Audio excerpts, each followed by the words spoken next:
Hi everybody, salut, j'espère que vous allez bien parce que moi, ça va plutôt bien et je ne peux pas en dire autant de ma coupe de cheveux. C'est bien pour ça que j'ai préféré vous épargner ce spectacle en enfilant une casquette pour tout le long de cette vidéo. Aujourd'hui, vidéo un peu différente, vous l'aurez remarqué, avec le fond, on va parler encore une fois d'études, mais cette fois-ci, j'ai envie de vous parler d'une technique que j'ai découverte il y a une semaine, une technique ultime de révision que je vais vous expliquer dans cette vidéo. Bon, comme d'habitude, tu connais le sommaire ici dans la description, l'abonnement bien évidemment, le like, ça m'aide beaucoup, les commentaires, tout ça, bref, tu connais, on va commencer, je vais t'expliquer ma méthode. Tout d'abord, comment j'ai réfléchi pour développer cette méthode. Je te la donnerai après dans la vidéo, t'inquiète pas. Alors concrètement, je suis parti de la méthode qui est sûrement une des plus connues, qui est la méthode Pomodoro. Mais Samy, c'est quoi la méthode Pomodoro? Alors, merci de poser la question. La méthode Pomodoro est une technique inventée fin 1980 par Francesco Cirillo, si je prononce bien. Cette méthode consiste à établir en premier lieu une liste des choses que tu as à faire, donc des tâches à accomplir, et puis en deuxième lieu de t'équiper d'un minuteur, et puis tout simplement de suivre le schéma suivant. Régler le minuteur sur 25 minutes, effectuer ta tâche, à la fin du minuteur, prendre une pause de 5 minutes, puis recommencer. On dit que là, vous avez accompli une session. Et le but de la méthode Pomodoro, c'est de recommencer. Vous allez effectuer 4 sessions. Une fois cela effectué, vous allez tout simplement, cette fois-ci, prendre une pause plus longue qui va de 25 à 30 minutes et puis recommencer le processus. Alors, j'ai essayé cette méthode en tant qu'étudiant. Ça fait maintenant 2 ans que j'essaie de l'essayer et concrètement, elle ne marche pas sur moi. Et je vais vous dire pourquoi. Premièrement, 25 minutes pour une tâche, c'est trop court. Alors évidemment, ça dépend des matières que vous étudiez. Si vous êtes sur de l'histoire, sur des matières littéraires où il faut vraiment apprendre, 25 minutes, c'est plutôt pas mal. Mais quand vous êtes sur des matières plus scientifiques, comme des maths, de la physique, voire même de l'informatique, 25 minutes, c'est relativement court puisqu'il y a certains exos de maths par exemple qui peuvent te prendre plus d'une demi-heure si c'est un petit peu compliqué. Et puis deuxième chose qui fait que je suis pas fan de la méthode Pomodoro, c'est le temps de pause. 5 minutes. C'est trop court à mon avis. Concrètement, en 5 minutes, tu as juste le temps d'aller te chercher un verre d'eau, d'aller pisser un coup, mais en soi, tu n'as pas le temps de faire vraiment quelque chose. Alors, en général, ce que tu fais quand tu es 5 minutes de pause, c'est que tu vas sur ton téléphone et est-ce que ça me donne envie de travailler pendant 25 minutes pour avoir pour seule récompense 5 minutes sur mon téléphone? Pas vraiment. Donc c'est là que vous allez cerner le problème.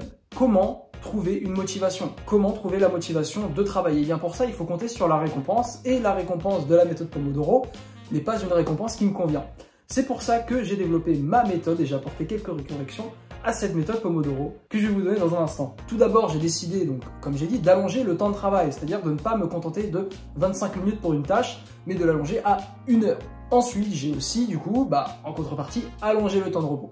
Donc, vous l'aurez compris, je préfère faire une séance de travail plus longue pour avoir un temps de repos plus long qui me permettra de faire des choses intéressantes.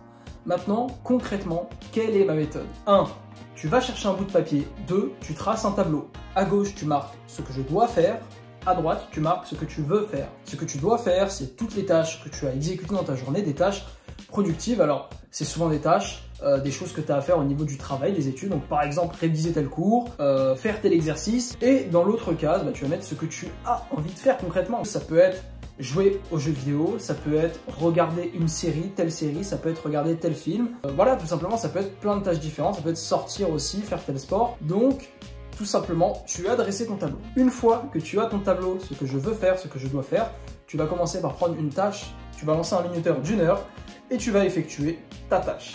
Une fois que cette tâche sera terminée au bout d'1 heure, alors c'est bien là, tu peux t'accorder une véritable récompense. Donc, tu vas dans ta liste de ce que tu veux faire et tu fais un truc pendant une demi-heure. C'est quelque chose qui va te permettre de garder la motivation. Pendant que tu seras dans ta séance, tu vas te dire, parfois tu auras des petits coups de mou, parfois tu auras envie de t'arrêter presque prématurément, mais ensuite tu vas te dire, ah ouais putain, j'ai une récompense après, donc tu vas être motivé et tu vas avoir envie de travailler.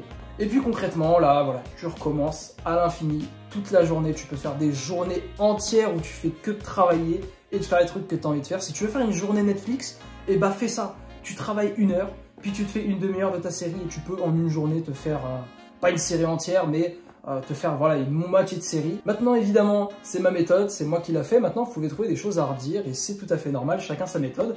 Donc vous pouvez l'adapter de différentes manières. Si vous vous basez par rapport à ma méthode, à laquelle je n'ai tout simplement pas donné de nom parce que j'ai pas d'inspiration, vous avez la possibilité de raccourcir le temps de travail, et notamment c'est ce que je fais au fur et à mesure de la journée. Parce que là où le matin, j'arrive à très facilement me concentrer 1 heure, le soir vers 19h, 20h, c'est un petit peu plus compliqué. Donc tu peux même presque ralentir et revenir à de la Pomodoro classique, mais en contrepartie, bah, tu peux aussi raccourcir tout simplement le temps libre, la pause. Il y a plein de possibilités, tu réarranges un peu comme tu veux. Alors évidemment, cette méthode, c'est une méthode très chill, très relax, c'est-à-dire que tu as un ratio temps de travail, temps de repos, pas forcément extraordinaire. La moitié du temps où tu travailles, bah, tu te reposes, et pour certains, ça peut gêner, notamment si vous êtes en période d'examen ou que vous avez besoin de faire beaucoup de choses.